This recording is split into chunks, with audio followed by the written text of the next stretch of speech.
சேனலுக்கு உங்களை அன்புடன் வரவேற்கிறேன். இன்றைக்கி பன்னீர் குழம்பு எப்படி வைக்கிறதுன்னு செஞ்சு காட்ட போகிறேன். வாங்க வீடியோக்குள்ளே போகலாம். அதுக்கு என்னென்ன பொருட்கள் தேவைன்னு பார்க்கலாம். வாங்க வீடியோக்குள்ளே போகலாம். பன்னீர் குழம்பு வைக்கிறதுங்க நான் 400 கிராம் பன்னீர் எடுத்துருக்கிறேன். அரைச்ச தக்காளி, அரைச்ச வெங்காயம், இஞ்சி பூண்டு விழுது, ஜிஞ்சர் பேஸ்ட்டு 1 டீஸ்பூன் அளவுக்கு எடுத்துக்கோங்க. ஒரு குடமிளகா, பெருசாக ஒரு குடமிளகா கட் பண்ணி வச்சுருக்கேன். சோம்பு தாளிக்கிறதுக்கு ஒரு டீஸ்பூனு, 3-4 பச்சை மிளகா இந்த மாதிரி கீறி வச்சுருக்கேன். கொஞ்சம் கொத்தமல்லி தழை. இதில் வந்துட்டுங்க 3 தக்காளி, இது 2 வெங்காயம். உங்களுக்கு வேணால் நிறையா பன்னீர் குழம்பு வைக்கிறதுனாக்கா நீங்கள் 3 வெங்காயம் கூட சேர்த்துக்கலாம். ஏன்னா நான் 2 வெங்காயம் 3 தக்காளி அரைச்சி வச்சுருக்கேன். இது வந்துட்டுங்க இப்போ பன்னீர் வந்துட்டு கட் பண்ணிக்கலாம்.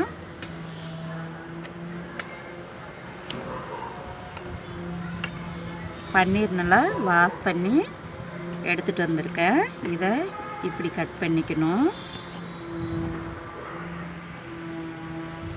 பாருங்கள், இந்த சைஸில் இப்படி கட் பண்ணிக்கலாம்.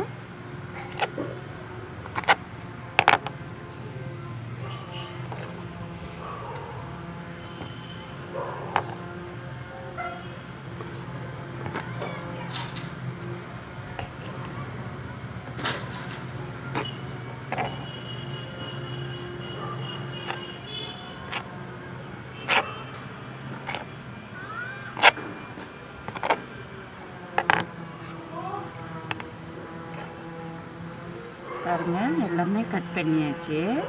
இப்போ இந்த பன்னீர் குழம்பு எப்படி வைக்கிறதுன்ட்டு செஞ்சு காட்ட போகிறேன். வாங்க பார்க்கலாம். நான் 3 டீஸ்பூன் எண்ணெய் விட்டுருக்குறேங்க. நீங்களும் அது மாதிரி உங்களுக்கு எண்ணெய் இஷ்டமாக நீங்கள் சமைப்பீங்களோ அந்த எண்ணெயை நீங்கள் விட்டுக்கலாம். இப்போ எண்ணெய் சூடு ஏறிக்கிச்சு. நான் இப்போ சோம்பு வச்சு தான் தாளிக்கிறேன். பாருங்கள், 1 டீஸ்பூன் அளவுக்கு சோம்பு தாளிக்கிறதுக்கு.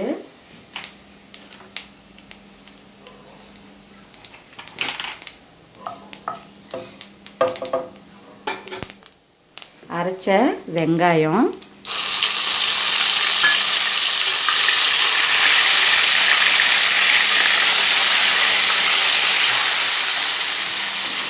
இதில் கொஞ்சம் உப்பு சேர்த்துக்கிடலாம். ப்ரௌன் ஆகணும் இல்லையா வெங்காயம், அதனால் பாருங்க கொஞ்சமாக உப்பு சேர்த்துக்கிடலாம். இது கொஞ்சம் ப்ரௌன் கலர் ஆகணும். ஒரு 2 நிமிஷம் 3 நிமிஷம் இப்படியே நீங்கள் இது கிளறி விட்டுக்கிட்டு இருங்க. பாருங்கள், 2-3 நிமிஷத்துக்கு அப்புறம் இந்த அரைச்ச ஜிஞ்சர் பேஸ்ட்டு இதில் போடுங்க. பச்சை மிளகாய் இதில் சேர்த்துக்கலாம். இப்போ இதையும் நல்லா மிக்ஸ் பண்ணி விடுங்க.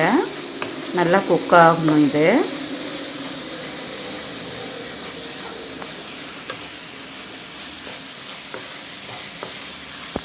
இதையும் ஒரு 2 நிமிஷத்து வரைக்கும் இது நல்லா குக் பண்ணிக்கிடலாம். ப்ரௌன் கலர் ஆக வரைக்கும் இதை குக் பண்ணிக்கலாம். வெங்காயம் பாருங்கள் நல்லா ப்ரௌன் கலராக ஆகிடுச்சு. இப்போ வந்துட்டு நம்ம மல்லித்தூள் சேர்த்துக்கலாம். பாருங்கள், 1 டீஸ்பூன் அளவுக்கு மல்லித்தூள், கரம் மசாலா 1 டீஸ்பூனு, மஞ்சள் தூள் 1 டீஸ்பூனு, தூள் 1 டீஸ்பூனு. இது வந்துட்டுங்க பன்னீர் மசாலா 1 டீஸ்பூன். இதை கொஞ்சம் நல்லா பச்சை வாசனை போகிற அளவுக்கு இது நல்லா கிளறி விட்டுக்கலாம். பார்த்திங்களா, இப்படி நல்லா குக் ஆகிடுச்சு. இது பாருங்கள், இந்த மாதிரி எண்ணெயிலேயே இப்படி பெரட்டிக்கலாம். இதை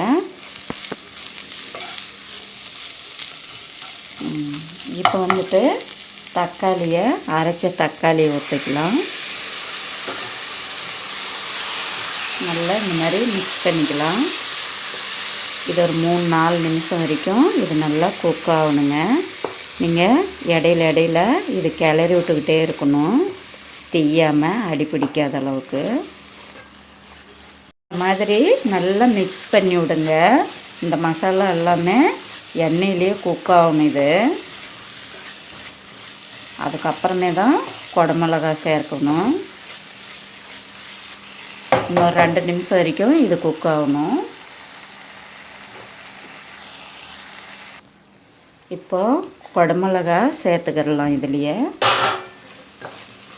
இந்த மாதிரி நீங்கள் கிளறி விட்டதுக்கப்புறம் நீங்கள் இதுக்கு ஒரு பிளேட் போட்டு மூடிடுங்க. இது ஒரு 2 செகண்டு குக் ஆகட்டும்.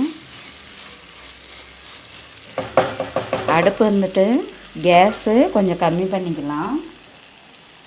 இப்போ இதை மூடி வச்சிடலாம். ஒரு 2 நிமிஷம் 3 நிமிஷம் இப்படியே இருக்கட்டும். கம்மி ஸ்டீமில் வச்சுக்கலாம். இந்த குடமிளகா 2 செகண்ட் ஆகிடுச்சுங்க. இதை இன்னொரு வாட்டி மிக்ஸ் பண்ணி விடுங்க. பார்த்திங்களா, இந்த மாதிரி மிக்ஸ் பண்ணி வந்ததுக்கப்புறம் 1 டம்ளர் தண்ணி விட்டுக்கலாம்.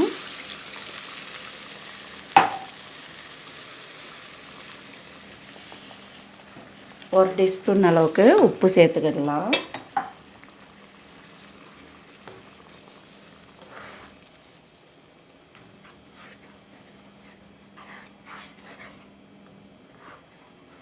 இது இப்படியே மிக்ஸ் பண்ணிவிட்டு பாருங்கள், இந்த அளவுக்கு கெட்டியாக இருந்தால் போதும். ஏன்னா நம்ம ஜாஸ்தியாக தண்ணி விட்டோம்னா தண்ணியாட்டம் ஆகிடும். அதனால் 1 டம்ளர் தண்ணி, இந்த மாதிரி பெரிய கிளாஸில் 1 டம்ளர் தண்ணி விட்டுக்கிட்டேன். இப்போ வந்துட்டு இது ஒரு 2 நிமிஷம் இது குக் ஆகணும், வேக விடலாம். மசாலா 6-7 நிமிஷம் கொதி வந்துடுச்சுங்க. இடையில ஒரு வாட்டி இப்படி நான் கிளறி விட்டேன். இப்போ 6-7 நிமிஷம் ஆகிடுச்சு. இப்போ வந்துட்டு மசாலாலாம் ஏற்கனவே அந்த எண்ணெயிலேயே ஃப்ரை பண்ணிட்டோம் இல்லைங்களா, அதனால் பச்சை வாசனை எல்லாமே போயிடுச்சு. இப்போ வந்து நம்ம பன்னீர் சேர்த்துக்கிடலாம்.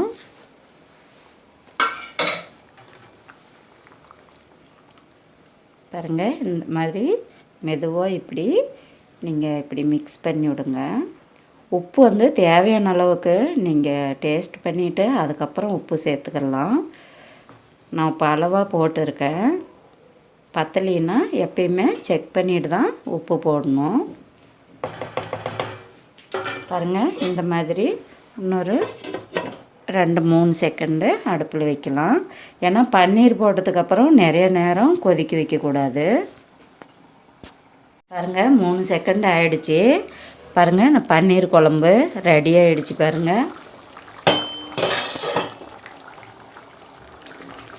பாருங்கள், ஏன்னா பன்னீர் வந்து சாஃப்டாக இருக்கிறதுனால இது நிறைய நேரம் கேஸில் வைக்கக்கூடாது. அதனால் 2-3 செகண்டு வச்சு இப்படி கொதிக்க விட்டால் போதும். நல்லா கொதிச்சிருச்சு. பன்னீர் குழம்பு இப்போ ரெடி ஆகிடுச்சு.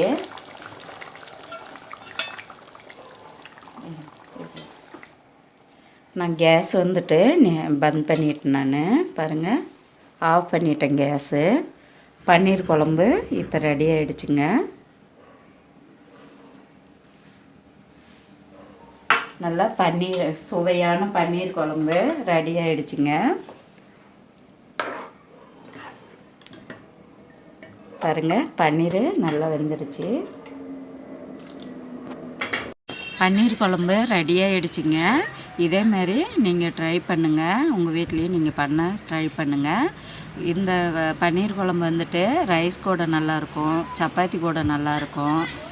எங்கள் வீடியோ உங்களுக்கு பிடிச்சிருந்துச்சின்னா சப்ஸ்கிரைப் பண்ணுங்கள், ஷேர் பண்ணுங்கள், லைக் பண்ணுங்கள், கமெண்ட் பண்ணுங்கள், பெல் பட்டனை ப்ரெஸ் பண்ணுங்கள். வணக்கங்க. அடுத்த வீடியோவில் சந்திப்போம்.